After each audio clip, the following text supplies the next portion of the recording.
The state fair is a huge undertaking that draws people from all over the state and even outside our borders, and it is an event that people plan around and plan for each year.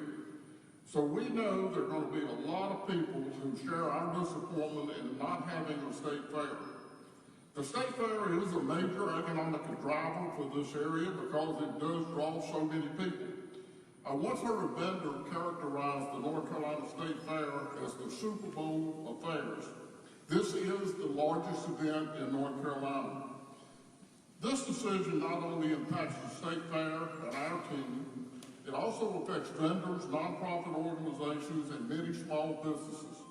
We are heartbroken for the small businesses, family farms, competitors, individuals, and exhibitors who will be impacted by this decision. We have hoped, we have prayed, and we have schemed, and we have thought and thought and thought, but at the end of the day, we have to make the best decision that we can make with the information that we have at hand. And after very careful consideration, this is really the only logical decision that we could make. We conducted a short survey of people who previously purchased tickets at the state fair, and what that indicated was that 65% of those polls said they would be hesitant to attend the 2020 North Carolina State Fair. In the words of the group that prepared this survey analysis, it is clear from this data that any state fair held amid the pandemic would not be well attended. In making this decision, first and foremost, we consider the safety and health of our visitors, staff, and everyone associated with the state fair. Our number one priority must be the safety of the public and everyone who enters the fairgrounds. We also looked at what stage we are in with regards to reopening orders and public health guidelines. We don't know what this is going to look like 2 months from now, but trends are not moving quickly enough in the right direction to return to larger gatherings. And finally, we have to weigh the long-term financial health of the state fair. Financially, the North Carolina State Fair is an enterprise fund, meaning it operates on the revenue that it generates. Revenue from the fair helps pay for the salaries, repair, and day-to-day operations on the fairgrounds throughout the year. We do not get an operational appropriation from the legislature.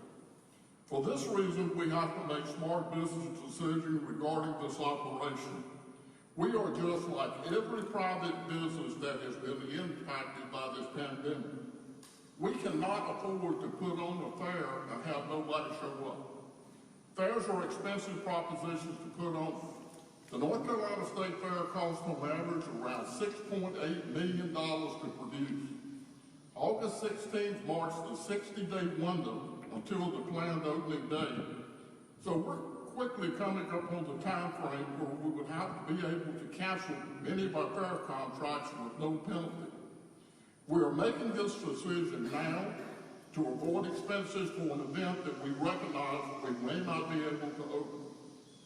Like most places, the state fairgrounds has lost business. We've had 186 events canceled thus far this year, which has resulted in a $2.3 million loss of revenue. The decision not to open, given what we know today, is the smartest decision we can make, even if it's not the decision that we want to make. But it doesn't mean there won't be any activity on the fairgrounds. Agriculture is the heart of the North Carolina State Fair, and we announced recently that we would be having junior livestock shows regardless of whether we had the fair or not. We remain committed to giving young people the opportunity to show the animals that they are working hard to get ready. To accommodate the social distancing necessary for these shows, there will be a junior livestock shows happening October 15th through the 25th. We're continuing to work on the details of these shows, and we'll put these details out as they become available. Additionally, we will have state fair horse shows, and again, we're still working on these details. I think you can expect to see additional drive-through fair food events, which have been really popular this summer. We appreciate the support of the community and the region. To say 2020 has been a year of disappointment is a big understatement. I can tell you as a grandfather of 5, to offer an entertainment product that's anything less than a full experience at our very best effort shortchanges everyone. We're not going to do that. Too many people have happy, multi-generational family members associated with this state fair, and we only try to add to that every year. My commitment to you is that we will work even harder to put on the very best state fair ever when we return in 2021. I'll be happy to take a few questions now if you have questions.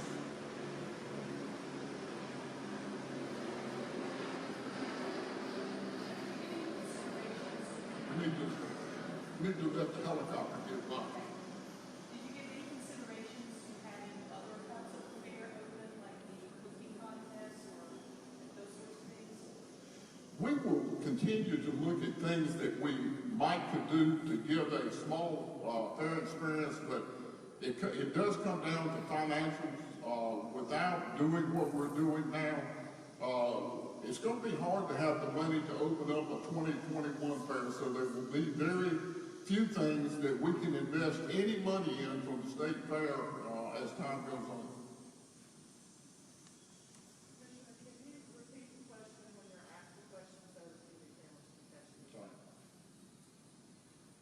Commissioner, farmers in North Carolina over the past several years have experienced disappointment after disappointment, whether it was the economy, trade, or tropical systems ruining crops. Can you speak to the morale of farmers right now and how you think this might affect them? Well, being a farmer myself, I know that farmers are very resilient. They have to look at every year as a new beginning, and they have to believe that it's going to be the best crop ever. After all we've been through, farmers are still fighting hard, and they understand that part of their responsibility as farmers is to make sure that the people of this state, the United States, and people in the world are fed, and they take that very seriously. So they're still out there fighting. I can't say that they're not beat down to some extent. And they're going to need more help to get through this, but I'll guarantee they'll be fighting the last day, and they're going to do everything they can to fulfill that obligation they have with these people.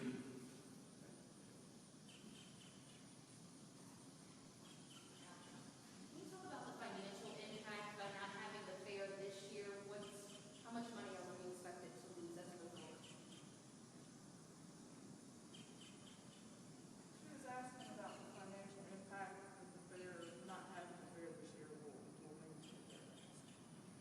Well, our choices are, we know there's going to be a big financial impact not having the state fair. We have been so successful in the past several years with the fair and having close to 1 million people on average attend. It's a big hit, but the bigger hit will be if we try to put a fair on and it's not well attended, and we spend all of this money to put the fair on and there's no way to recoup it. So that was the hard decision that we had to make, along with the consideration of the public safety. So believe me, this is not something that I ever would have, in my wildest dreams, would have thought I'd have to do, is cancel a state fair. But I think we've made the only decision we can make for the financial health of the state fair and the public safety. What is the refund process for vendors in Winkle NASCAR? She's asking what is the refund process for vendors and when would that start? Vendors that may have already paid. I would ask Kent Yelverton to address that. What is the refund policy? So we did start our vendor application process back in March, and many of our vendors have paid deposits and in some cases their full rent. We will start immediately to work with those vendors to process refunds so that that process will start immediately. Were there any other options maybe pushing the state fair back a couple of months? Was that considered traditionally?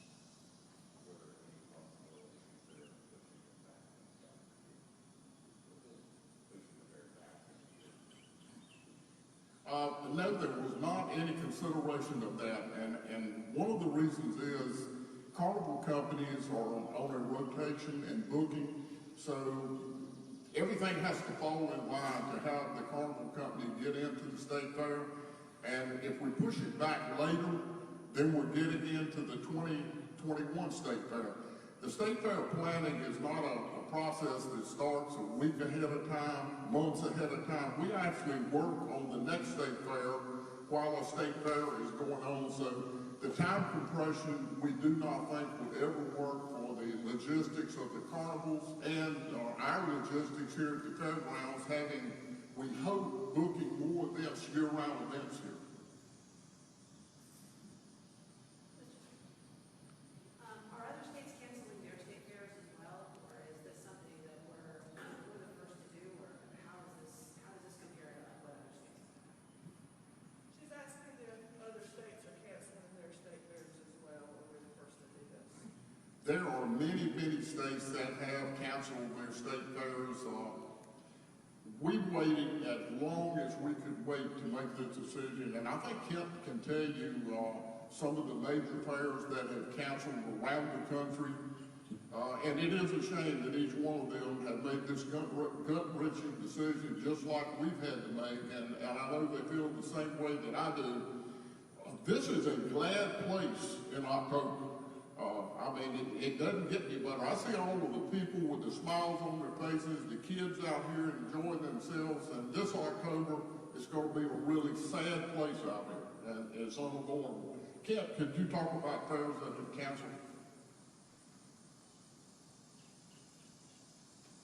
Our fair is one of the latest in the fair season, being in mid to late October. Right now, of the 30 largest fairs in North America, before this announcement, there were 4 that had not announced their intentions. Now there are 3.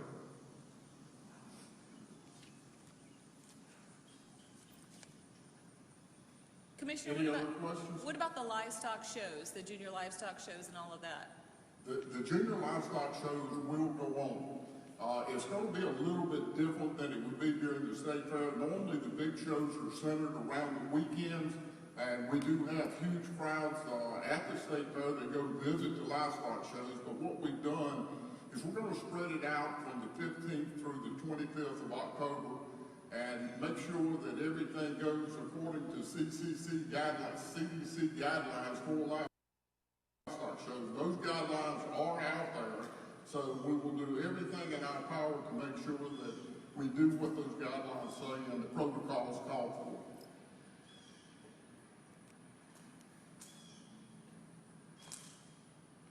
Does anybody else have any questions? Once again, I thank you for being here. We've dreaded this day. We dread it even more today after the announcement's been made, but I think the public will understand, and we want to use this time to freshen the fairgrounds and to make improvements that need to be made with staff that work here at the fairgrounds and be ready for 2021. That's what we can do. So I thank you once again.